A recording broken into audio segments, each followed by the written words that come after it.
creators who are out there watching. I want to warn people about hypnoporn. We need to stay meta. Like, what? If Jim would shut up for a second. Oh, high fidelity. Okay, don't tell me to shut up. I'm not whining. I eat doggies. I eat doggies. Feels like a party. Stop that. It's a war. They have made it so that I cannot be celebrating July 4th. This is 6 Degrees of Stew. You don't need to stay meta, but I'm glad you're here. Hi, everyone. I missed you all. It's been a long time since I went live over here. Let's see, who is here? I said hi to everybody. There's 52. We've got Mac and Cheese. Dory's here. Meanie 90210. Corn. Artex. Myrrh is here. Cartoon Sky. Let's see, Muggsy. Who else? Rose. I don't want to miss anybody. Maureen, hi. Who else do we got here? Did I miss anybody? If I did, I apologize. What's Next is here. I think I got everybody that's here.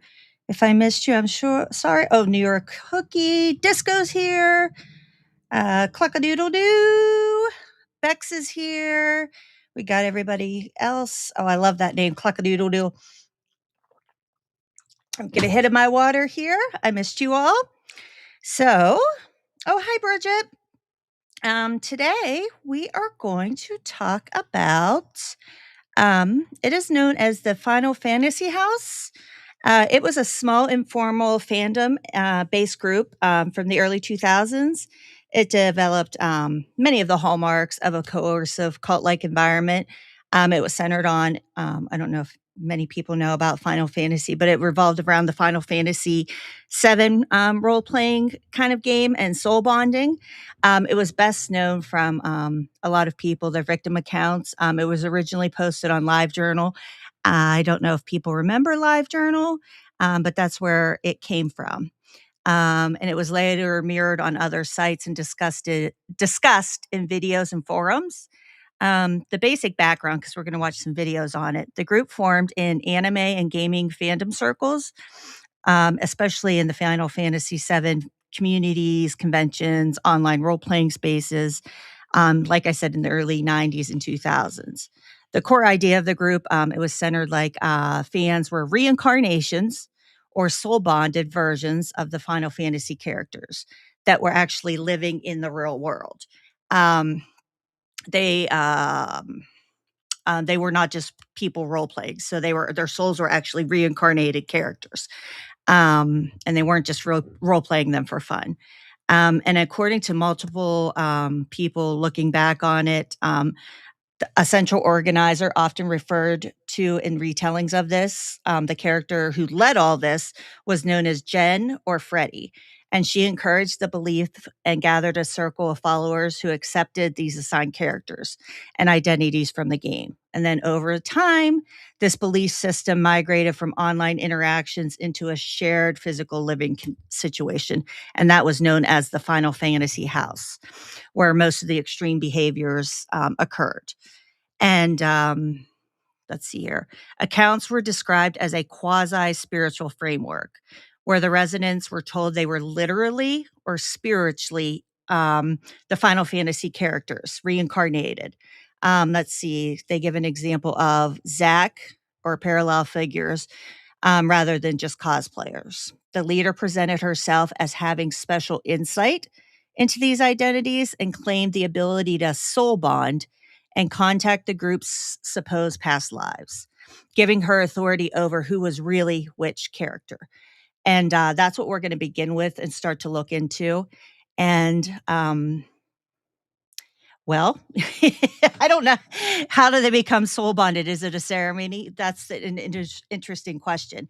And we're going to begin with a video a friend gave to me on this. And it begins weirdly enough, with the character kind of being exposed with, did anybody watch the Hannibal show when it was out? People were known as Fannibals. It was a really good series. I don't know if it was on Fox or I forget what station it was on, but it was incredibly beautiful. The set designs and everything, but it was a show based off of Silence of the Lambs and Hannibal Lecter. It was on for quite a few years, but it's going to begin at a Hannibal convention and then they work backwards. So that's where we're going to begin. We're going to share this. Okay, here we go. Let me make this a little bigger. It's one of the most fascinating things I've ever come across watching this. I never knew about it. It's very well documented, and I will put in the sourcing, like the live journals have been mirrored. It's one of the most well documented, I think, online cults of coercive control and abuses. FX, that might be at RTAX. It was really great, yeah. But it's really interesting. So we're going to begin here, and then I have a video that I'm going to interdisperse with the Final Fantasy house when it comes necessary. But it's really, really good. Do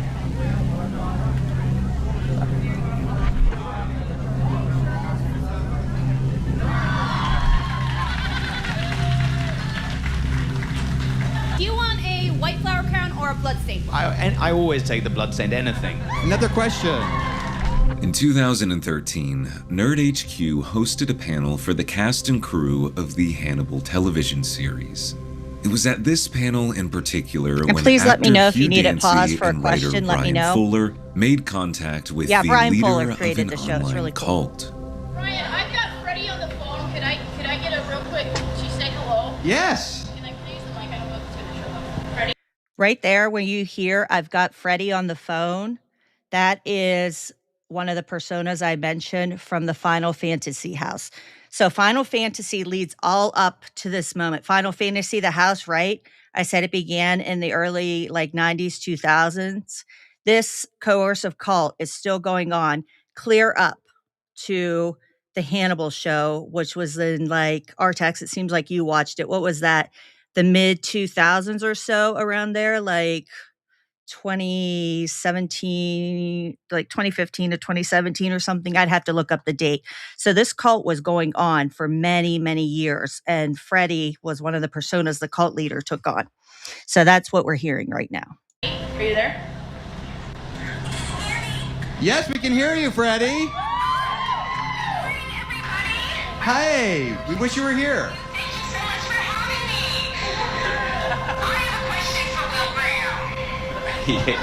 I'll take that.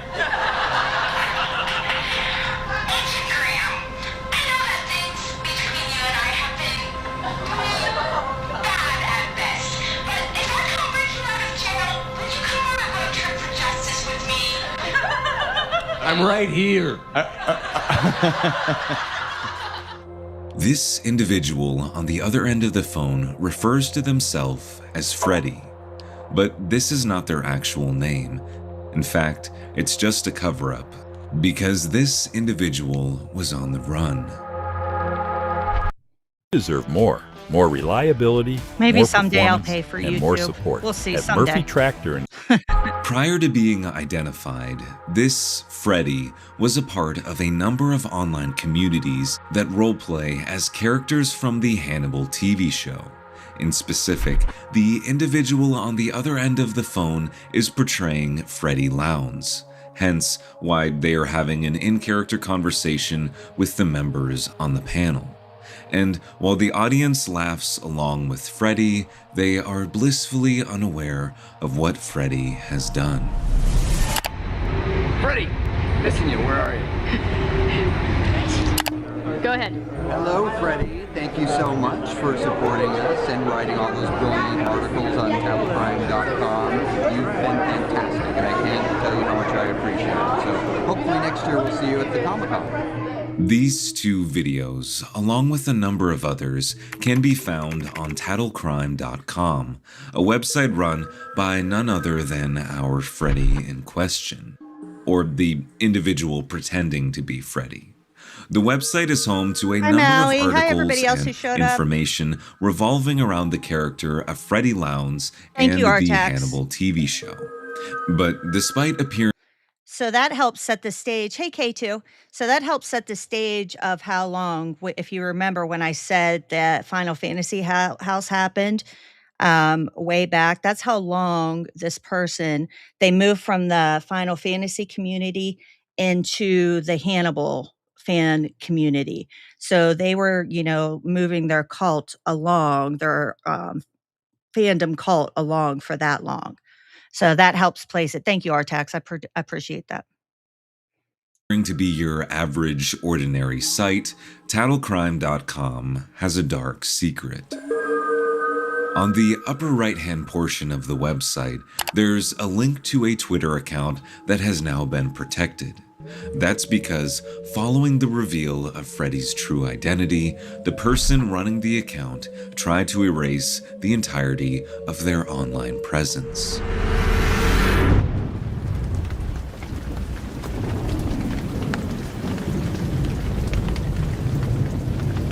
It wasn't until a few nights ago when I received an email from a woman who knew the true identity of Freddy.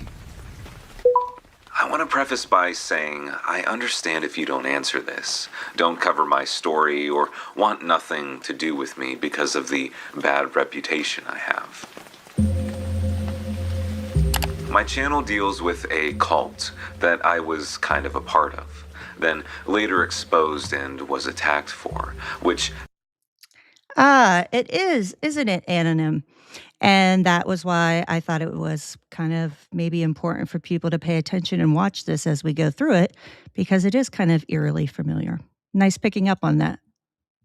Enabled the cult leader to get away. I'm hoping to give this story a bigger voice than I can. The emailer, who I would later come to know as Monica, proceeded to tell me more about this elusive cult from the mid-2000s. A cult that was run by our Freddie Lounds. Initially, I thought Monica's email was a bit out there, but as we talked more, one thing became evident. Monica had evidence and information to back her story. And some of this information included the true identity of Freddie Lounds, a person running a cult. A person who manipulated their followers to do horrible things. A person who ruined Monica's life. And this email that Monica sent me wasn't just her trying to share information. Yep. Monica was asking for help before it was too late. I thought that I should start by explaining who I am. My name is Monica. I dealt with in the Hannibal fandom.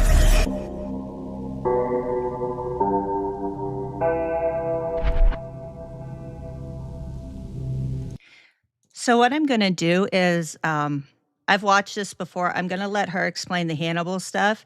But once she gets to the Final Fantasy stuff, I have a video, because this is only a half hour. But I have a video that explains everything that happened in the Final Fantasy house too.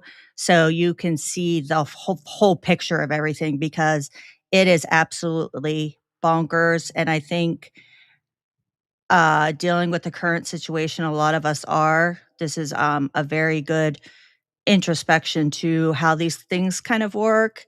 And not only that, in your own lives and online, of being, using extreme caution when you run into things like this. And online safety. When and doing coercive research control. for this video, I was kind of shocked at how easy it was to find We're gonna skip information on this. This certain is about people. And I'm Incogni. not talking about like celebrities or household names. And if this bothers you, Incogni permission to work with. The year is Okay, here we go. We Oh, God are damn it. gardeners. Commercial. We are farmers. Bum, Up, bum, up, bum, up, bum, up, bum, up, bum. up.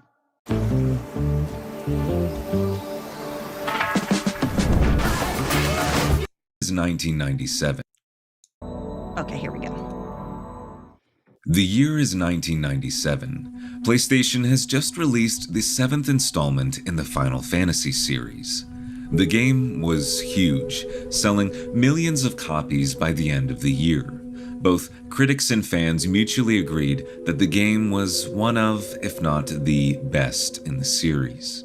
But some of these fans, however, developed an unhealthy relationship with certain aspects of the game. Okay, this is where I'm going to pause and switch over to the other video that explains about the Final Fantasy. So if you give me 1 second to pull that up so that we can interdisperse between what happens to the Hannibal and the Final Fantasy house. 1 second here. We're going to go to the other video. Let me open my side bookmarks here. Okay. Let's see not that one.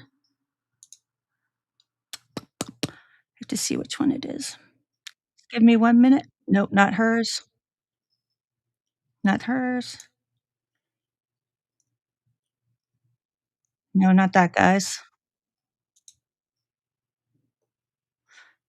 Oh, I bet you it's saved in my saved videos. Hold on 1 second. I apologize. I have a playlist with this in. Thought I had it pulled up and saved and bookmarked, but apparently I did not. Okay. Where is... Nope, not that one. Is it in watch later? No. Okay, I bet it's over here. Okay. Well, I'll let this play for a second while I look for it. Let me just play this. It won't ruin anything, but you'll get the gist of it while I look for it. The following live journal user posted a warning stating that he, as well as other fans of the Final Fantasy VII game, were being contacted by a strange couple. This couple introduced themselves as Hojo and Genova, both names of characters from the Final Fantasy series. They would proceed. Okay, here we go. Switch to this tab. All right, here we go. This is called the Final Fantasy House Down the Rabbit Hole, and this is going to explain how the Final Fantasy house all began. Let me make sure the closed captionings are on. Here we go. I knew I'd find it. There we go. Of the early internet stories, there are few as infamous as the Final Fantasy house. Though the details are unclear to most who remember it, its reputation is still sometimes invoked on forums in reference to terrible housemates or the eccentric potential from online communities, especially fandoms. What's more, it was one of the main channels through which internet users were introduced to the otherkin phenomenon. So what was the Final Fantasy house? I know, right, K2? On April 18th, 2005, a LiveJournal user under the handle of GenkiCrack made a long, scattered post detailing an experience with specific fans of Final Fantasy VII, a popular and influential story-driven game from Japan. He introduced it by writing, "These people are dangerous. This is not a joke. This is my experience with them." He began by explaining his place within the fandom. Quote, "Most people watching the journal now probably don't know this, but back in the day, I ran a pretty popular website devoted to the characters Cloud and the very minor character, Zack, from Final Fantasy VII. It was really the only comprehensive one out there about the two, which was why it got such notice. I was used to receiving fan mail or other people's fan art, which I put up on the website." Unquote. At the time of his alleged experience, he explained that he was a college freshman and a heavy drinker. In 2002, he was contacted by a person calling herself Hojo, referencing the mad scientist villain from the game, and the two began conversing with each other occasionally over AOL Instant Messenger. Hojo had her own fan site dedicated to her namesake, and following the same pattern, she began calling the writer Zack after his site. At the time, he... Now, because we're going to get to it, Hojo is Freddy, the one that we saw at the beginning. So Hojo does this for a long time, messing with people's heads, getting them to do her bidding. She's going to be the one, and so is Zack, clear up to the Freddy Con in Hannibal. So these people are fucking with people's heads and doing all of this for that long. And that's why I thought it was important to look at this one and considering the context and everything, again, that's been, going on and affecting people. He thought nothing of this. Sometime after, he was introduced to Hojo's wife, who went by Genova or Jen after an ancient evil and alien creature And from they'll the connect game. this all The writer in the other describes video, their first too. encounter online. Quote, "Then came a good old bombshell. I was asked if I had any memories of past lives. I do believe in past lives. I think it's a pretty valid cycle given how many cultures believe in it. So I told her no, I didn't, but I did believe in it. I should never, Doesn't ever it, have K2? said that. It was like inviting the vampire into my house. Jen's attack was swift and sure. She began in a flurry explaining things to me, how there are alternate universes. Do you grant me that? Sure, there could be. And in those universes, maybe, just maybe, video games actually happened. I thought it could be plausible, because I like imagining anything's possible. Through all of this and all this flurry, Yep, she Judy. tells me that she thinks in a past life, I was Zack from Final Fantasy VII. Think about it, she said. You're both country grown. You both have that instinct of dragging off friends who could be left behind. You'd take a bullet for someone, right? You say you don't believe in magic or any of that, and he wanted to be a mercenary. For all of his 5 or 6 lines, you have a similar speech pattern. You even live in a basement like he was locked in one, and you hate it. Addle your brain with freshman idiocy and vodka, and this will suddenly make sense. Sure, maybe I'm not him now, I said, but it was possible." Unquote. The writer agreed to meet them in the town of State College, Pennsylvania that winter to stay at their Yes, apartment State a week College, before Pennsylvania. Christmas. He was met at the bus stop by Hojo, wearing a lab coat, who escorted him back to where they were living. Quote, "When we arrived at the apartment, Jen, who insisted I call her Genova and would You'll be often familiar, refer to Bridget. herself as Jenny Nova, came storming up to Hojo and I, screaming in Hojo's face. I have no idea what I it know, was me about. too. She was wearing a purple skirt pulled up around her breasts. It looked like she had just got out of bed, and I was, to say the very least, intimidated. About 3 seconds later, she whirled around in a quick change, suddenly the nicest person ever. Whatever she was mad about was out the window. About this time, I started to realize, though, Jen wasn't role-playing when she talked about her children and other selves. Jen is what the internet calls a soul bonder, or in other words, batshit loony. She believes she has a lot of people living in her head talking, and when she wants to take on a personality that best fits a situation for her personal gain, she acts one out. I.e., if she wanted to get sympathy, she would raise the pitch of her voice and pretend to be an innocent child." Unquote. Despite these occurrences, the writer's overall experience was positive, and he would frequently return for visits, each time paying $300 for a bus ticket. With every visit, he would meet someone new, many of them soul bonders themselves. Jen would frequently ask for money to buy food, and the writer would relent, feeling a sense of obligation. She would also attempt to help the writer and others grow more attached to whatever Final Fantasy character she had assigned to them. This was achieved through various means, including pantomimed magical battles and a past life regression involving laying on the floor and listening to music from the game. In one instance, on a trip to the college, she and Hojo locked the writer in a soundproof room past the point of panic to help him, quote, remember being Zack. Another time, when meeting someone soul-bonded to the character Eris, Jen attempted to coax them into sleeping together. To this end, she announced that she was going to lace their food with aphrodisiacs, but whether she actually did so or not, her demands were not realized. As strange as these instances were, however, they were not enough to dissuade the writer when Jen and Hojo proposed that he move in with them.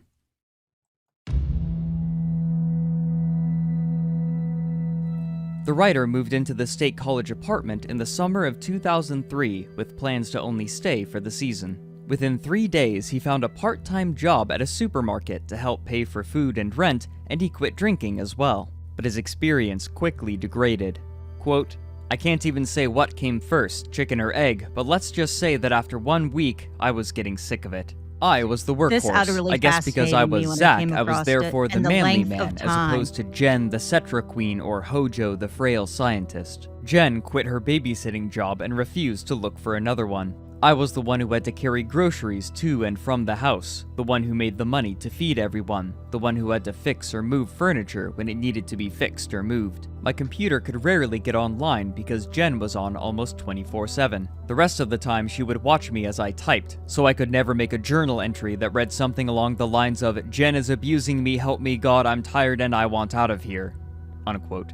Jen's pattern of surveillance worsened quickly. She would always be listening in on calls, reading his online interactions, and demanding to know wherever he was going to keep track of him. Can't imagine She would this. frequently wake him up in the middle of the night for sundry magical errands, depriving him of sleep. She demanded he spend his meager paycheck on $10 steaks for dinner, which made him sick, and when those would only last one night, she and Hojo had him ask for unsold food at the supermarket. Nobody in the apartment would take out the garbage or clean besides the writer, who only washed the dishes, and so the stink festered in the apartment in the hot Pennsylvania summer. Jen only wore a single dress and refused to bathe, opting instead to use scented oil. The writer described the smell in the apartment as rotting flesh and a miasma of filth with Sparkle Sunshine Fairy artificial sugar scent sprayed over it. What's more, Jen and Hojo would beat each other loudly and with increasing frequency behind their bedroom door as the summer continued, each time followed by noisy sex. This pattern of starvation, sleep deprivation, surveillance, and social isolation eroded the writer's will,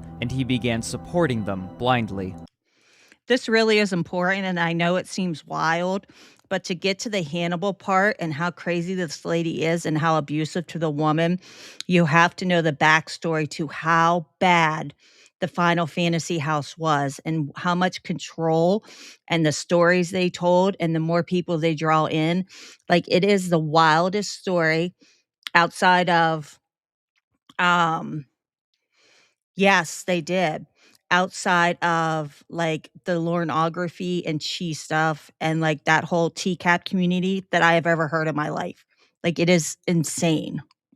For example, while the writer was staying there, Eris grew tired of Jen, and the two had a falling out. The writer described the aftermath. Quote, "Apparently, Eris called one evening when Hojo and I were at the used bookstore, stealing books, yes, that poor, and said she wanted some of her things back that she had left at the apartment. Jen exploded. She called Hojo's cell phone in tears, screaming she was going to kill herself. I believed it.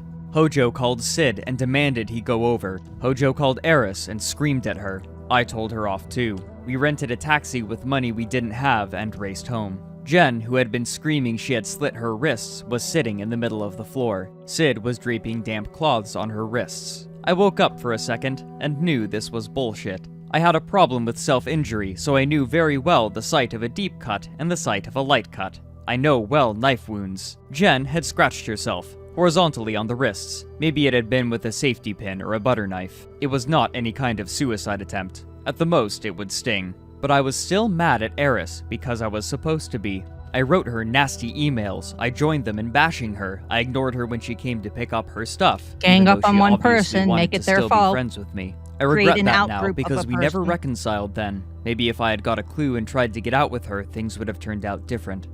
Unquote. Soon he was left with no money to leave and no confidence to ask for help. Even when he attempted to talk to his father at a payphone, Jen would go hunting for him. Then, when the filth in the apartment grew unbearable, Jen and Hojo asked their landlord if they could move to a smaller, single-room apartment, further increasing their proximity. The writer was the one to move the boxes. Soon after the move, the supermarket cut the writer's job to 1 hour a week. But even so, Hojo took all of them out to buy new things for the apartment, implying that she had been hiding money away in order to make the writer pay for things. Here, as they did many other times, they fought publicly. However, there was one person from the circle of friends in town who had consistently helped to stabilize the writer's mental state, a person who went by Sid, also a name from Final Fantasy, though the author describes him as having, quote, "one foot in reality." He wrote, "Sid occasionally would come over. When he did, I was glad because it was someone else. But he was and still does have his dickish moments. Jen would make these the be-all end-all and Renee would back her up. I began to think he was like that all the time and didn't want to hang out with him when he was gone. Once he came back, they had to restart the process of brainwashing me all over again." Unquote. It was after one of these visits that the writer finally gathered the will to leave. Inspired after someone had stolen his shoes, he left everything behind in the apartment Damn, he and didn't walked even the have streets shoes? barefoot. By the end, he had spent a total of 2 months living with Jen and Hojo. After being homeless for a few days, Sid helped him gather his things and return to his mother's home in Brooklyn. Besides his own account, the writer spoke of a few others involved with Jen specifically. One account was about someone he referred to as Captain McCool, a sensitive person with whom they sought to fill the vacant spot that the writer had left. When they asked him to move in with them, he was too nervous to turn them down directly, and so he claimed that he had been assaulted to avoid it. When they discovered his lie, they, quote, had him stuck in a chair and forced him to watch while they raped each other. Jesus. Another person, whom he referred to as Bean, would sell her blood to help fund Jen's lifestyle. At the time he was writing the LiveJournal post, she was still living with them, but stayed in the attic and was forced to remain as quiet as possible. The writer expected some people in the Final Fantasy community to see this, but he couldn't expect the sort of attention it would receive.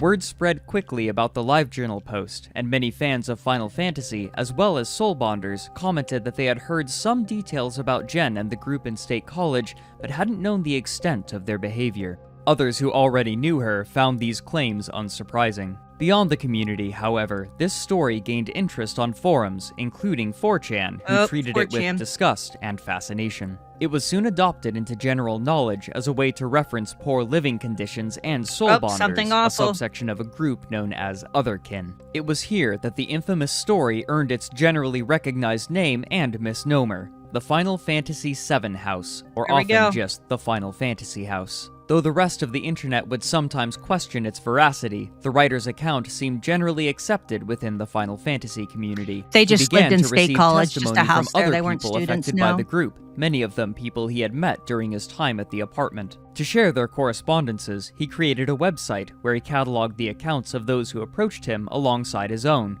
Due to the limited archival information available, it's difficult to say the rate at which he updated the site with new accounts, but it appears he was receiving them as late as 2006, with each person represented by a pseudonym. Some of these accounts were from people mentioned in the original LiveJournal post, and they helped elucidate the practices of the group and enunciate Jen's and Hojo's behaviors. These accounts suggest an air of amateurishness yet charisma to everything Jen did. For example, one account from someone. You didn't miss much. Just to catch you up, we are talking about a coercive control cult that started. We only just started at the very beginning, and then I broke in so that we could get the middle part. It started out at a Hannibal fan, like Comic-Con conference, where somebody comes on and is portraying themselves as a character. It's a big cult that has been going on since the early 2000s called the Final Fantasy House. And that's what we're listening to right now, the background. Essentially, it's playing multiple characters, coercive control over various people, beatings, starvation, gross living conditions, things like that. It's very similar to some other stories we've been dealing with. One story we've been dealing with and how they ingratiate themselves in a community, play various characters, get others involved, things like that. But you'll be able to catch on pretty easy, I think. Going by Zarla, wrote, quote, when we there go were back also to the original tarot card video. readings and such while we were there. Jen had the same tarot deck I had as a kid, the Tarot of the Cat People, and she told my fortune using the exact same method outlined in the little booklet that came with the cards. I can't remember anything really specific about the readings, except there was always mention of something coming after me or something, thus the coughing. If I remember right, later we were playing with a Ouija board and that something or someone was again trying to contact us.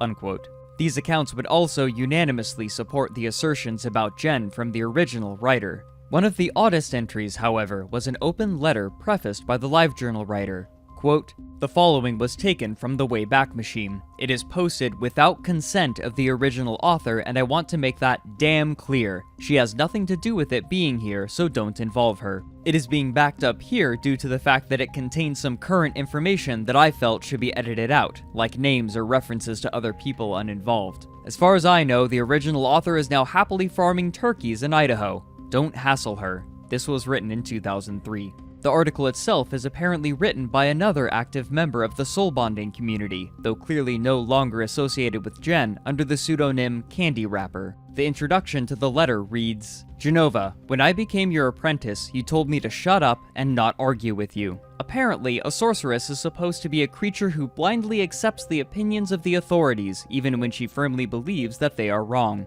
From this, I learned that when Jen says something I disagree with, I need to nod and make agreeing sounds anyway, otherwise we would have to fight every 2 minutes, and quite frankly, saying what I thought wasn't worth the hassle. I am not, however, your apprentice anymore, and I am free to say what I think. And I will, because it's a relief to say it, even if you aren't reading this. I do not actually give a crap whether you read it or not. It will hurt your feelings, and you will care that it happened, and I don't. You have been warned. The letter is structured as a list, and the first item reveals the name of Jen. You do not look like any Final Fantasy characters. You look like Jennifer Cornett. End of story. She shared some of her thoughts on Hojo and her relationship with Jen. If Renee does not go to class and do her homework, it will be difficult for her to pass those classes. Then she is no closer to graduating. Until she graduates, it will be hard for her to get a job that makes more money than she gets now. This is called capitalism, and it's a bitch. No one likes it, but no one has come up with anything that works any better. Renee always has to call off work or skip class to give you attention. She does this because she loves you. Love makes people do irrational and reckless things. This is one of them. That does not make it a good idea. You are wrecking Renee's life. I'm curious because I do know when we get back to the other video that the lady who decides to finally talk because she's hated in the community, I think she actually doxes the leader of, there's two people that lead, they call it a man and a woman. I wonder if this is her secret letter. I've never actually read the full live journals because there's so many of them and it's across, and 4chan's not up anymore, 8kun or whatever.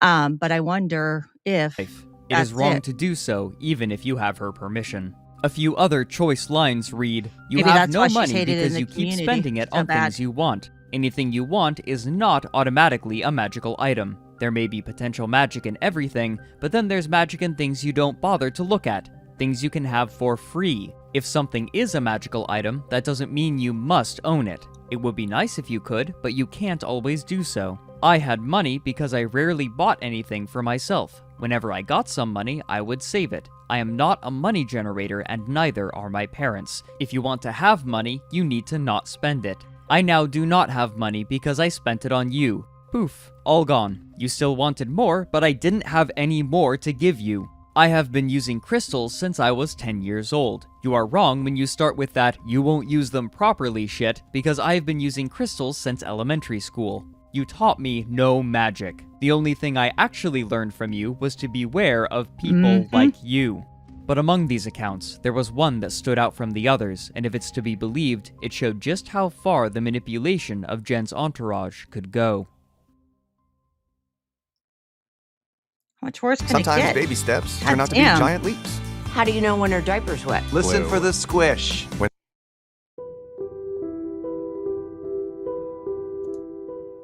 In November of 2005, the LiveJournal writer entered email correspondence with a woman who went by Mela. Mela had apparently known and bonded with Jen in a Utah boarding school, and rediscovered her online through an open letter. Though the quote in the email isn't quite the same, it's highly likely that the letter Mela discovered was the list written by Candy Wrapper. Hoping to reconnect, Mela asked the author of the letter for Jen's information, and sometime after, won't be she able to visited process Jen's it. residence for 2 weeks. Here, she claims Jen was able to convince there her was to like spend 1.75 or $2,000 on various Oops. objects and food by asking there we only go. for small amounts at a time. Sometime afterward, likely Perfect. in 2005, Mela made the decision to begin living with them.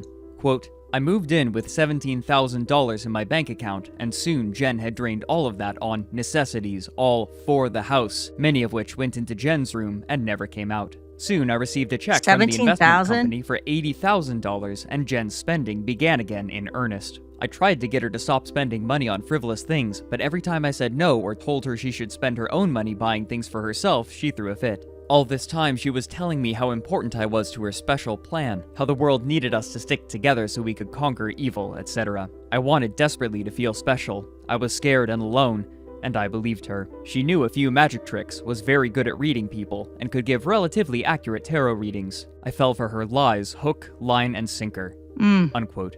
After she moved in, it was clear that Hojo's relationship with Jen had deteriorated, and she had been supplanted by a new person named Angel, whom Mela claimed was remarkably violent. Jen was now sleeping exclusively with Angel, though sometimes Hojo would sleep with Angel as well. Hojo was forced to stay extremely silent during the day or risk being berated by Jen. This information strongly suggests that Hojo was the one who was selling blood to fund Jen. Their hygiene was also still abysmal. Quote, oh, how Jen smelled. Angel was much worse, Yeah, though. Disco, I we don't got think some that magic girl tricks, ever too. bathed. They just kept adding perfume. And Jen's purple skirt/dress stinked to high heaven. That was until I made her Yeah, other Bex, clothes to wear. love is Jen, one. during this time, was apparently made aware of the LiveJournal writer's website as well.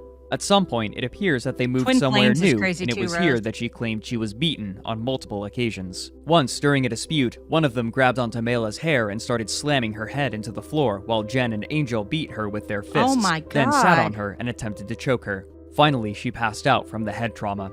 Jen would later convince her that she had attacked Jen first, then blacked out.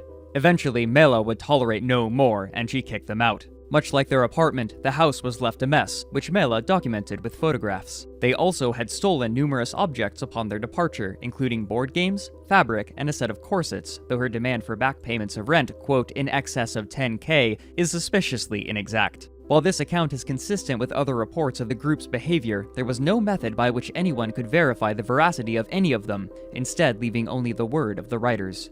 Alongside this, the author would finally reveal the faces of Jen and Hojo. In the frequently asked questions section, he wrote, "Is this photo Vincent/Jen/Hojo? 90% of the time, no. This was Jen in 1999. She got fatter and dirtier. There she is. This was Renee in 2000. She looks the same." On In the response left to is this the cult attention, leader. Jen and Hojo began to frantically delete most traces of themselves online, and even with their names publicly available, nobody could find them. After this, the attention on these stories began to wane. But only a few years after the accounts were posted, the Final Fantasy house would return in a way that nobody expected and, at first, seemed entirely unrelated.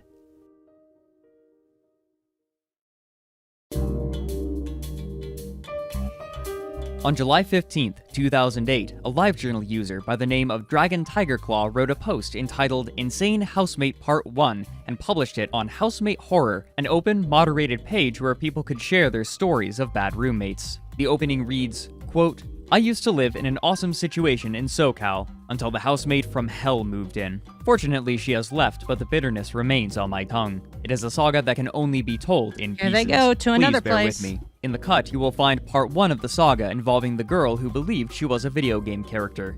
Unquote. Soon, the author would name himself as Pete. The tale was structured in irregularly sized sections, with many of them ending on cliffhangers. He explained that he was living with 5 other people in a 4-story house. He claimed that the rent was a preposterously low $500 a month, and that the landlord, Matt, kept it that way because his chief concern was that he wanted company in the house he had inherited. However, his standards for roommates were high. They all had to have stable income and employment and be at least 25 years old. The woman who was chosen after their screening process was kept anonymous by Dragon Tiger Claw and was given the placeholder name Sarah, who moved in without much trouble. She claimed to be a 27-year-old computer programmer who already had a job in the area, but when she went back to work after the move, she returned saying she was laid off. When others offered to help her find new work, she consistently delayed accepting it, which made them suspicious. But much more striking was her connection to a particular game. Quote, "In the 3 weeks that followed, Sarah was still unemployed. She spent all her time playing video games in the family room. She would play the same game over and over, some crappy-looking RPG from the 90s. It had an unpronounceable name, but Sarah said she was bonded to the game. She found also another told us that she community. changed Sounds her name to be familiar. that of one of the game characters. Upon further discussion, she explained that she believed she was the human incarnation of this character and that they shared a soul." Unquote.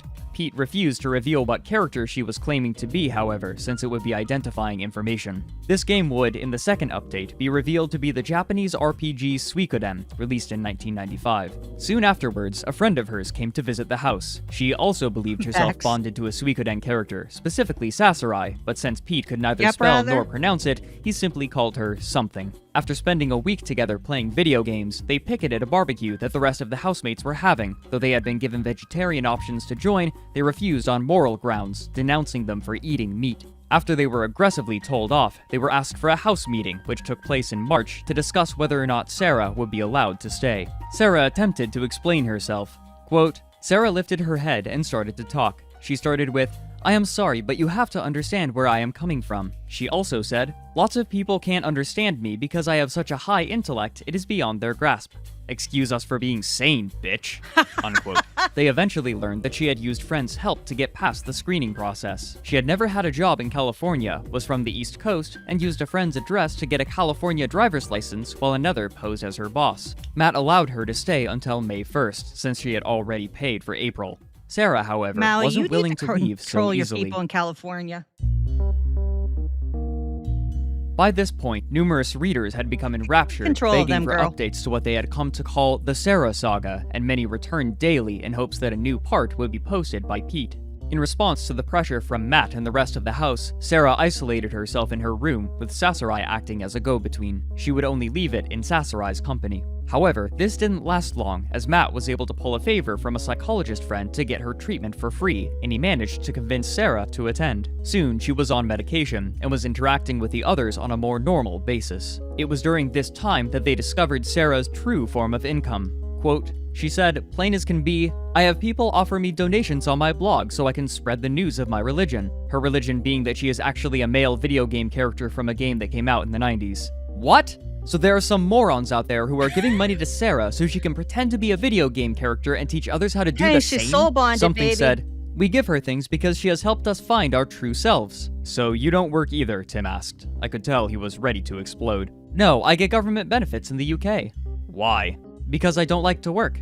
Soon after You're this, right. Now Sarah's I need more boyfriend convinced her California to help abandon control. her medication, and There's the too results many were over there. violent. After one of the ruder housemates demanded she start taking the pills again, she began smashing fragile objects, including a Vaughn, window. we miss She you. would continue to take her pills irregularly, but by this point, interaction between her and the rest of the house fell to a minimum. By the time May 1st came, there was no sign of her moving out, and when Matt attempted to evict her, Sarah called the Department of Fair Employment and Housing, claiming discrimination against her religion and her disabilities. religion? While the Being state didn't soul follow bonded to through on video these game threats, characters? they did discover that Matt had never filed the correct paperwork to house tenants, and Matt couldn't evict her until the proper paperwork was filed. But the strangest event would happen that summer. In July, Sarah gathered 12 members of her soul bonding group at the house to perform a ritual, threatening Matt that she would file a discrimination suit against him if he wouldn't let them stay. Though Matt acquiesced, he only allowed them to stay until 10 o'clock that night. One roommate demanded that the soul bonders be ejected, but Matt wanted to gawk at their ritual, and so they stood in the kitchen and ate pizza while watching them.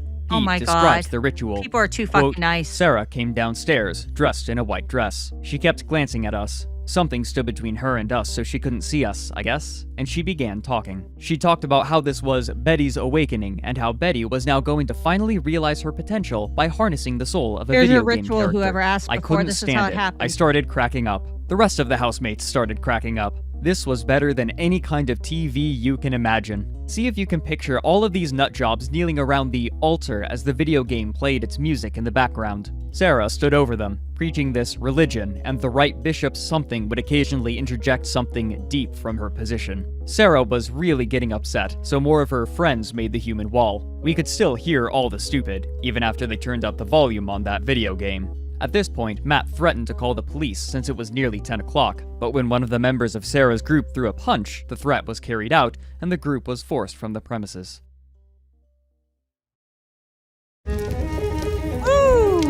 Here in Manlandia, men love books.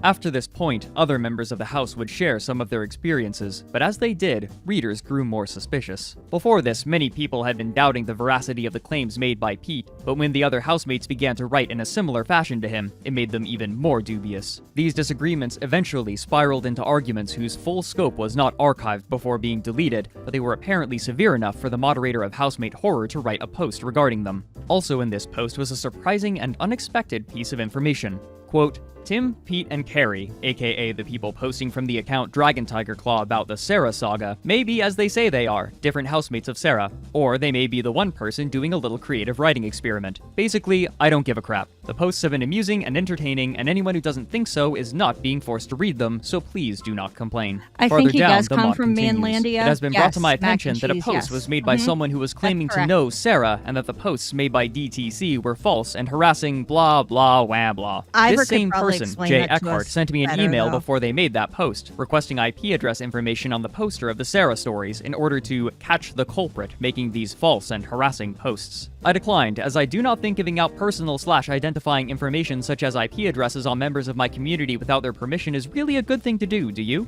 Also, I have no proof that this person is really representing Sarah Yeah, I or think that the that's posts where made about her are they all false. I have no proof that they are mansplain true on either, mainland but India. until I get proof either way, I think the best thing is to not take any drastic actions. They requested I not tell DTC about them contacting me, and I intended not to, simply because it was the most neutral action to take, but then they made that post and made their intentions public. So I feel fine with telling you all, including DTC, about the email now. But meanwhile, elsewhere on the internet, other people were having their own discussion about the Sarah saga, and they would quickly discover much more than they first expected. I cannot believe how well documented this is. On August 19th, 2008, a member of the Something Awful forums named Jabberwock posted a thread entitled, "If You Thought Furries Were Bad," which linked to the 11 parts of the Sarah saga that had been posted so far. The responses seemed mostly to reflect amusement, though quite a number of forum members echoed the doubt displayed in the comments of the posts themselves. One user, however, who went by Jägerhunde, had a different response. Isn't it, Charlene? Quote, "I haven't read through the journals, I only started the first, but I swear we this didn't could be even get about a to the girl I Hannibal knew and and how even it all once blows dated up in yet. that really vague, sad high Fascinating. school nerd way. She claimed that she was soul bonded This to is the just Eris character background. from Final Fantasy VII, that her girlfriend was soul bonded to to go back to Sephiroth, the other and one. she swore at one point with perfect seriousness that she was carrying Sephiroth's spirit child. Apparently, she'd conducted an elaborate fantasy life with these characters in her head and had written pages upon pages of god-awful fanfiction about it. So far as I know, she grew out of it eventually, but when I say eventually, I mean like late 20s. Even when I knew her at 16, this kind of behavior from her made me want to stay far the fuck away.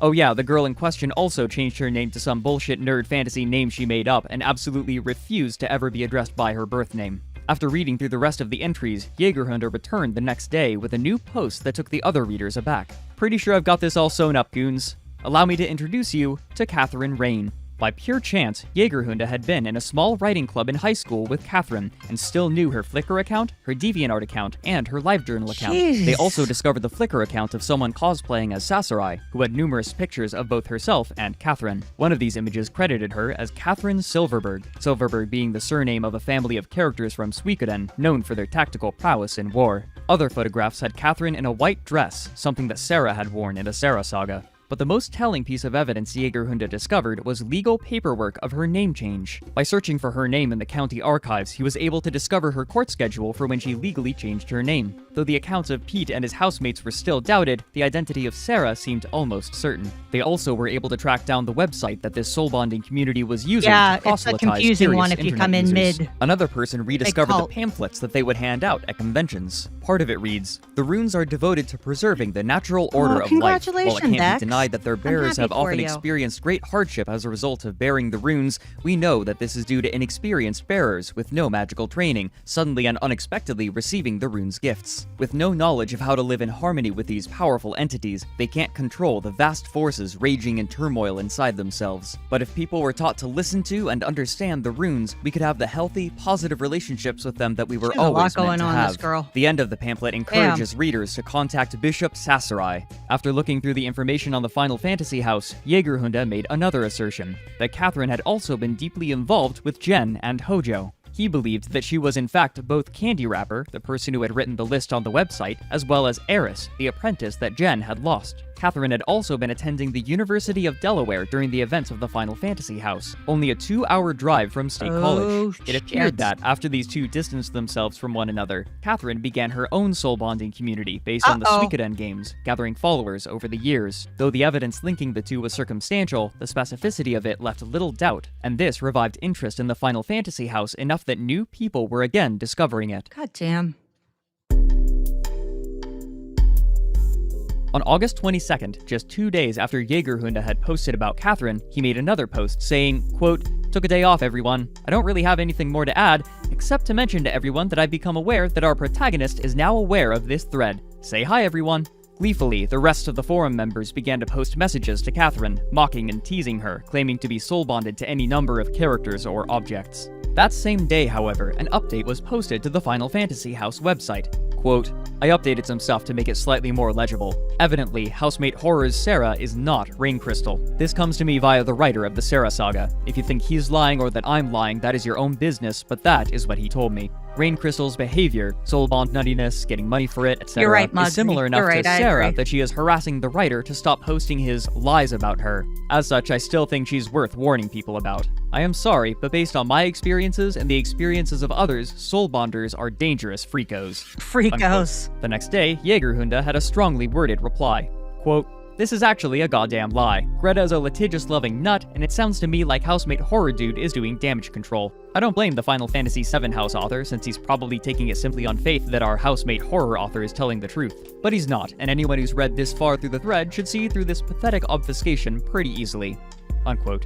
In response to one person asking for clarification, Jägerhunde replied, "It would be irresponsible for me to say that Greta and her friends have their collective panties in a wad about the housemate horror thing and have been pressuring the author to recant, so I won't. I'd like to add that it's possible that the housemate horror author is a very elaborate troll, but even if he is, this is clearly someone who knows Greta, if it's her, of course, and while I'm willing to entertain the idea that some of the particulars might be fabricated, the fact that anybody, like maybe Greta, has possibly gotten so defensive about a series of stories, which even use false names, says much about that person."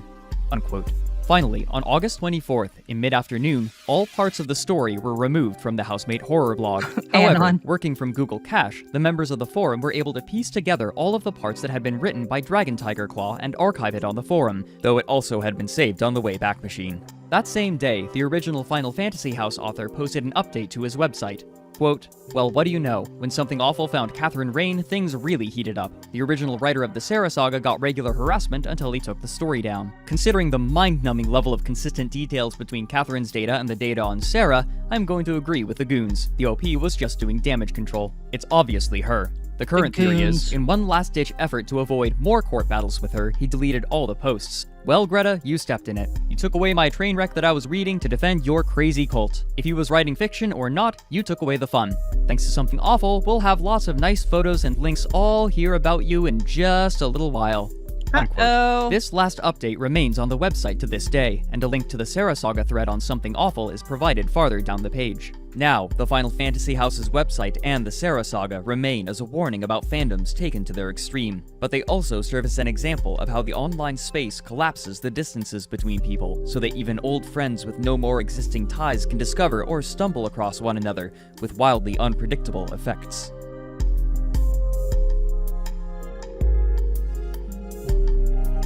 Oh, there we go. Okay, now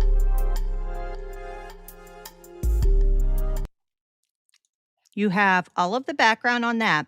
Yes, I remember rent. We actually had a local store in town where we would go and rent things like that. It was so funny. I remember renting the whole system so that you could play. That's funny. Now we're going to go back where the guy that we originally watched, if you remember, we're going back to, he had Freddie, who they were at the Comic-Con like event, and the woman that we just watched from all this Final Fantasy house is now pretending to be Freddie Lowndes from Hannibal the show. So that is where we're going back to, and he's going to tell the rest of the story and how crazy it gets. Okay, here we go back to this. And he's also going to talk about the Final Fantasy series. So we're going right back into that. To refer to the LiveJournal user as Zach, another Final Fantasy character, and one they believed that the user was tethered to. Genova would then explain to Zach a concept that she referred to as Soulbond. Genova posted, "The game was off an annual plan, Final Fantasy series." Oh, right here. We'll start right there. There we go. The year is 1990 and has just the 7th installment in the Final Fantasy series. The game was huge, selling millions of copies by the end of the year. Both critics and fans mutually agreed that the game was one of, if not the best in the series. But some of these fans, however, developed an unhealthy relationship with certain aspects of the game. In 2005, the following LiveJournal user posted a warning, stating that he, as well as other fans of the Final Fantasy VII game, were being contacted by a strange couple. This couple introduced themselves as Hojo and Genova, both names of characters from the Final Fantasy series.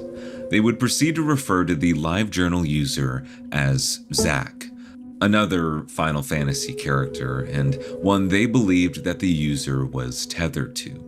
Genova would then explain to Zach a concept that she referred to as soul bonding. She and Hojo believed that people had the possibility of being fictional characters in their past life. As such, they assigned Zach his role because he shared a lot of the same traits to the character in the game. Following this conversation, Zach would meet up with Hojo and Genova. Though he was initially weirded out by their conversation regarding soul bonding, Zach liked the idea of hanging out with fellow Final Fantasy players. But when he arrived at Hojo and Genova's apartment, something was off. Both Hojo and Genova were in character the entire time, Hojo even wearing a lab coat like their video game namesake. I would have been like, The longer that Zach spent with these two, the more individuals he was introduced to who also claimed to be soul bonded to Final Fantasy VII characters. Under the guidance of Genova, the group would partake in mind regression exercises, where they would lay on the floor and listen to music from the Final Fantasy series.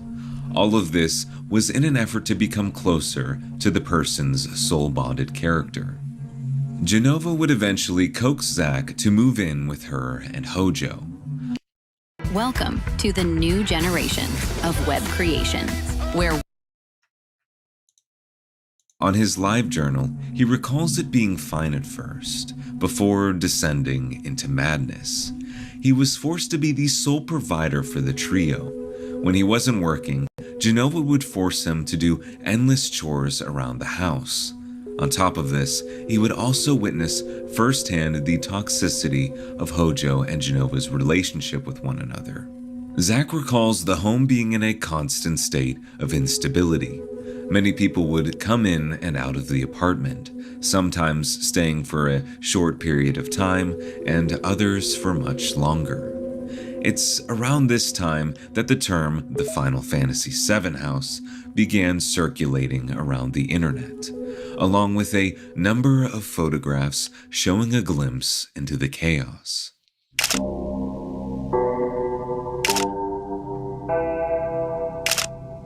Nasty. The Final Fantasy House was a mess, a hub for drunken tirades, physical altercations, and manipulation. Hojo and Genova ruled over everything and everyone in the house, and Zach couldn't take it much longer.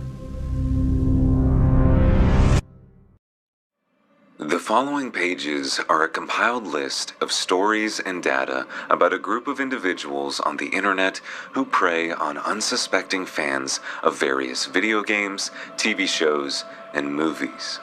They take money, self-worth, self-confidence, sanity, and freedom away from those they target, sucking them into a schizophrenic constructed fantasy cult based around the things they once loved. No covers or This anything was on a that public bed. warning from Zach. He had escaped Hojo and Genova and was desperate to ensure that no one in the Final Fantasy fandom would ever fall victim to them again. Hi, Philly. Listed under this warning were dozens of links to backing evidence. Included were two of the only existing photographs of Hojo and Genova. But the individuals in these photographs might as well have never existed at all. Zach only knew them by their fictional counterparts, which allowed them to disappear completely. After the truth came out about the Final Fantasy house, both Hojo and Genova moved states, leaving behind little to no trail. The couple had no intention of ever being found. But those in the Final Fantasy VII fandom wouldn't forget. What cults do is they try to separate people from their friends and family. They try to love bomb them, to make them believe that they are the only ones that care about them. They try to make it seem as though everyone else in your life is out to get you. They don't want you to believe these truths. So they really try to separate you from your support systems. There's a number of individuals online that believe most fandoms today operate under this cult-like mindset. These fandoms are groups of people who are extremely dedicated and passionate about a piece of media, often to the point where it becomes their entire identity. Like this one is coercive When Zach's control, warning obviously. started getting attention, many people began to draw parallels between what was going on at the Final Fantasy VII house and a cult mentality. Isn't it, with Maui? the first and foremost being the unwavering hold that Hojo and Genova had on people like Zach and other members of the house. Zach, as well as other newcomers, were never given the option to choose which characters they wanted to soul bond with. These were always designated by Hojo or Genova. And as it would later be revealed, these soul-bonded connections were assigned with a very dark intention. The longer I spoke with Monica, the more I began to realize that the theories that Hojo and Genova were running a cult seemed to be more Nash, they and more plausible. Absolutely, I agree with you, Nash. She 100%. greatly believed, or wanted people to think that she believed, in something called soul bonding. Though this can be many things, and it can mean many things to many different people, what she believed it meant was that somebody had the soul of a fictional character, and that person needed to be like woken up to it or something. With the Final Fantasy house having metaphorically crumbled to the ground following Zach's public warning, Hojo and Genova needed a new fandom to prey upon, and new aliases to cover up their tracks. Can we call my mom? She's gonna love this. Hopefully she answers. And they found a new A fandom. white flower crown or a bloodstained one? Hannibals I always take the bloodstained are known anything. in the Another fandom question. for Hannibal as Fannibals. Yes, we can hear you, Freddy. On April 4th, 2013, the Hannibal TV show aired 2 positive reviews. Oh, it's so Monica good. was Watch one it of if the you many haven't. fans in the growing Hannibal fandom.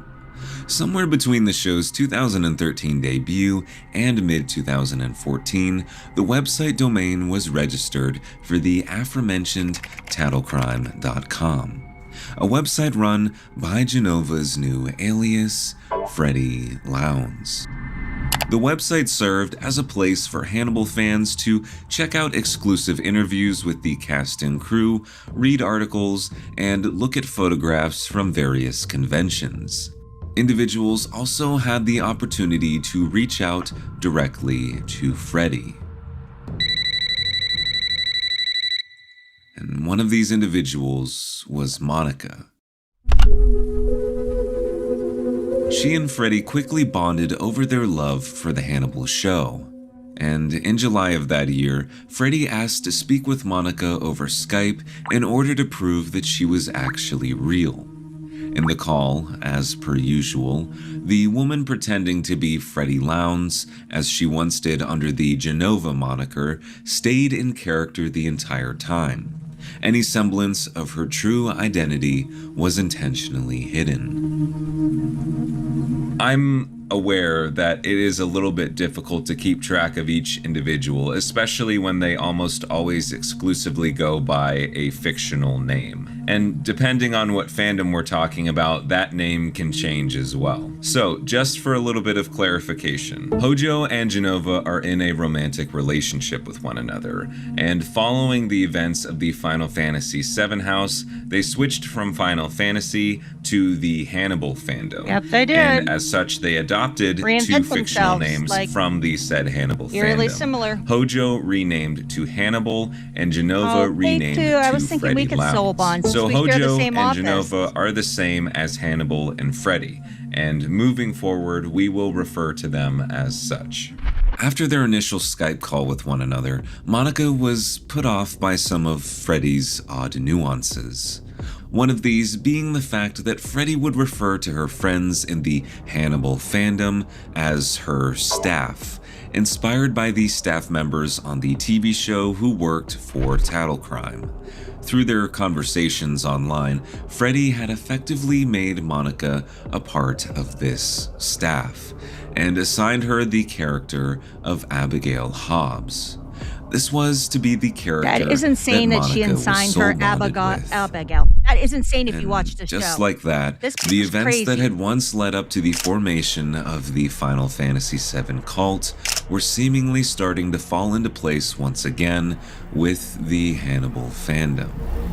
Now that Monica had infiltrated Freddy's inner circle, it didn't take her long to realize that something was very wrong with the group. She started to talk to me about like religious stuff, specifically reincarnation and spiritual things. And she asked me if I believed in reincarnation. And I said, well, I don't not believe in it, but I also am not sure there's any proof that it's real or that it actually happens. So I wouldn't say that it's wrong or it doesn't exist or I don't believe in it, but I also don't know if there's any accurate proof or anything like that. Monica and Freddy's relationship became rocky early on. While Freddy continued to impose the character of Abigail Hobbs and the concept of soul bonding onto Monica, something in her seemed to shift. Monica didn't believe in the concept of soul bonding, and this didn't sit well with Freddy. Following this disagreement, Freddy would cut communication with Monica. Though Monica was relieved to be out of the drama, a lingering thought stuck in the back of her mind. Freddy was a deeply unstable person. It wasn't uncommon for her to threaten to do certain things to herself should one of her staff members disagree with her. Fearing that this might come to fruition following their disagreement, Monica reached out to a member of the group named Sam, who told Monica that should she not follow up with Freddy, something bad might happen. Because of her fear, Monica reached out to Freddy and apologized for their disagreement, but this would only mark the first of many arguments between the two. And as they continued talking over Skype, Monica began to notice something disturbing that Freddy was doing to her followers. Yes, just as some might say, a calling of the staff. We're generally on good terms, Some might but I say. like him to call first before he shows up. I want to know if I look out. Soul bonding, Freddy's belief that individuals in the world today could be reincarnations of fictional characters.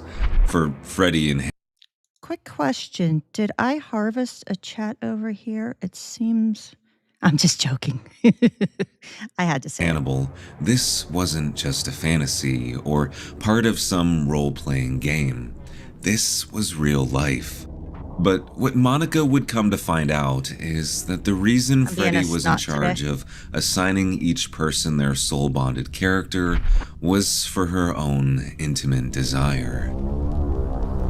If Freddy viewed someone in the group as attractive, she would assign them a fictional character that she wanted to sleep with. What? Upon engaging in the activity, it would be the closest thing to sleeping with a fictional character as humanly possible. For Freddy, it was never about role-playing or engaging with people who shared a similar interest. It was all about getting what she wanted. And, as I would later learn, one of these individuals was a girl named Lauren, who had met Freddy when she was still underage. I was like, I know if I can find out who she really is, if I can find out her real identity, that is the only thing that's going to stop real life this. statue Because as long of as she can hide it behind back there, or just a cardboard the name, cutout? and she can Because I say just that's her noticed real that. That's a name, little unnerving. and she has like thousands of followers that believe Yeah, you're this, right, even Billy. though it's absolute nonsense.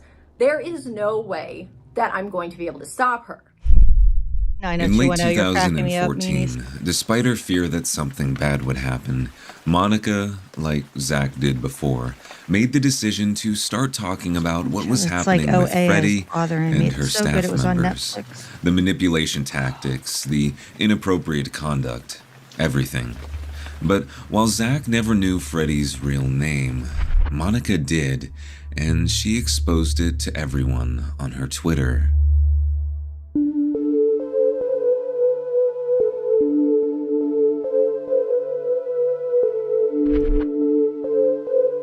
Jennifer Cornett, the mastermind behind it all. Genova, Freddy, any and all fictional characters that Jennifer took on were in an effort to hide her true identity. Now that it was available for the public, Jennifer did what she had. Real quick before I forget, because Philly, you mentioned OA and K2. It's called Dark. It's a German show. It's about like kind of time traveling and the consequences of it. It was so good. It was released in, when was Dark released? Just before I forget. I watched it a couple years ago. I've watched it twice because it's so good. 2017. It has 3 seasons. It is so good if you haven't watched it. That was what was in my brain, and I was trying to remember. Dark. It is amazing. Okay. Had once done before. She disappeared. This disappearance created a sort of vacuum in the group, as well as the close-knit Hannibal fandom as a whole. Many people close to Jennifer and others who were blissfully unaware of what she was responsible for were upset to see such a dedicated fan seemingly bullied off of the internet. Uncertain of where to go from here, members of Jennifer's staff pointed their finger at the person responsible for Jennifer's disappearance, Monica. After her real name was revealed, Jennifer privated her Twitter account and took down the Tattle Crime website. These platforms that were once a place of celebration for a piece of media were now gone. And prior to her disappearance, Jennifer had twisted everything. Now the story was that she was being stalked Oh my God. and harassed off This the bitch is internet crazy. because of Monica. And the fans and followers of Jennifer were determined to ensure that Monica's life was ruined. Over the course of the following months, Jennifer's followers infiltrated all aspects of Monica's life. When they weren't showing up at her work, they were in various online forums, spreading lies and misinformation about Monica and the reasons why she outed Jennifer. The most popular theory was that Monica was jealous of Jennifer and the power and influence that she had. As a result, Monica wanted to dethrone Jennifer and take her position. Another theory was that Monica was actually Freddy, or Genova, the entire time, and pinned the entire manipulation and crimes on Jennifer in an effort to take away any suspicions against her. But both of these theories were very different from the truth. Jennifer Cornett is a very real person. But where did she go following her disappearance? Had she found another fandom to conquer, or was she living under the radar? Monica, it seemed, might know the answers to these questions.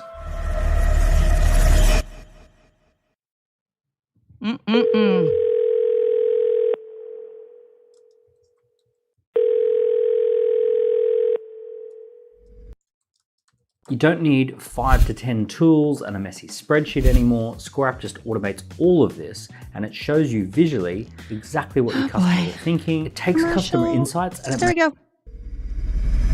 So like, crazy. You don't have to get into any sort of like specifics. Like, I don't want to, dox Jennifer or anything like that. But do you or does anyone know like her current status today? Like, I know she went from, the Final Fantasy VII to Hannibal. Like, is she a part of any other fandom today, or is she just like MIA not. or? Well, I know for a fact that after the Hannibal thing, she went into American Gods. And I know this because I found the account that she was using for American Gods. I forgot she moved on to the American Gods community. Oh my God. I'm sorry. I forgot she moved on to that one. That's the last I know of. My best guess is she's in some fandom somewhere because that's how she's always operated. But my theory is she's probably more hands-off now. Like, she doesn't run an account specifically, but like probably somebody who's in her cult like runs it for her. You know what I mean? Yeah. So that way she's not talking to people directly until she can like really properly vet them. But I don't think she has any other way of like making money other than to like grift people in fandoms and get them to do this. Because you can look at the Final Fantasy VII thing and you can see how people periodically drop off or like split into a different cult. Right. And so she pretty much has no choice other than to continue doing this, or I guess get a real job. So Right. the only thing I could think of is she's somewhere in some fandom, and she's either hiding really, really well, or like I said, she has somebody like working as a proxy for her. And so, like, when this at all, initially happened, Oh my God. specifically like you Bitch. exposing her, your Yes, life changed. people who can't you separate got, boundaries with flooded people. with Exactly, Philly. all of Jennifer's fans and followers and whatnot. And I think you said that they doxed you and you had to move. Yes. What's your life look like now? Like, I assume it's obviously less, but do you still deal with the repercussions of exposing her, or? Okay, so the way I got them to stop was pulling everything offline, deleting all my shit, accounts, Disco. all that stuff, moving to a different city and a different house and all that. And then, of course, changing my name. There really should be, and Philly. then and then using totally different names and not being in any space where I could possibly run into any of these people. I'm stuck in this weird place of like paranoia where I'm so afraid to show my face and so afraid to do videos and so afraid to like take that extra step that I can't do as much as I want to, because I am absolutely terrified that the second these people find out who I am, I'm just going to have to like give up on that. That's where the fear factor comes in, is like I can't live my life how I want to, because even though I am very far removed from this at this point, like with what I'm doing with my life and my career and all that, I guarantee you, if they knew right now what my pen name was, and they knew right now what I did for work, and they knew where I lived, that would be on their forums immediately, and they would start attacking me again. It should be. I agree, Maui. Today, there awful. exists a number of platforms online dedicated to spreading the word about Jennifer and her story. I mean, kudos This would to bring these people forth who a number of keep the previously story alive and unseen warn photographs people. of Jennifer. But ultimately, none of these users know exactly what happened to her. Yep. All we have are these old photographs and stories passed down over the years to give us a tiny glimpse into Jennifer's world. Monica was just one of the many victims who had their life forever changed by this individual. It's my hope that by offering the full story, people like Monica can begin to heal from their past wounds and ultimately move on to something greater. What you can do is keep sharing the story. Other people, doing it and sharing the stories. I mean, what else is there to do, right? I mean, there's really not much more people can do outside of that besides sharing the stories that these people go through, which is what, I try to do, and K2 and other people who are in research, and, and Nash has been helping, and Maui, and different things that we try to do and cover in topics. I mean, you keep spreading your knowledge and stories and things that you hear, and then the next person you talk to, you could be like, I heard this crazy story, and then they know about it, or you share the stream, and tell people, hey, watch this, this is that story, It's the only thing you can do is keep exposing. Exactly, K2. So I wanted to share that. I thought it was pretty topical. It's what I do. It's what I cover. And it also is topical to some things happening in our lives right now. Yeah, it is really bad. So I hope you guys learned a little bit. Be safe out on the internet streets, and repeat for what we see by these stalkers on all platforms. Beware. Exactly, Philly. Exactly. So, you can share and, let other people know what you're learning and what you see. So keep everybody safe. But that's all I really had. A little shorter live. I know sometimes they go longer. But thank you all for coming. If you didn't catch the beginning, you can watch, I'll have the sources too. I have the live journals and everything. I'll make sure, if I don't get the Patreon, which is where I, and it's all free, where I link all the sourcing in the videos, up tonight, it'll be done tomorrow, because sometimes I don't get to it. You're welcome, K2. It is wild, right? Yes, exactly. Something we can currently use. But I will have all the sourcing up and everything so that you can rewatch the videos if you want to. I have the live journals where you can go further in depth if you want to read them yourself. it is sick what they do, Anon. But thank you, everybody. I appreciate it, and I'll see you on the YouTube streets. Good night, everybody.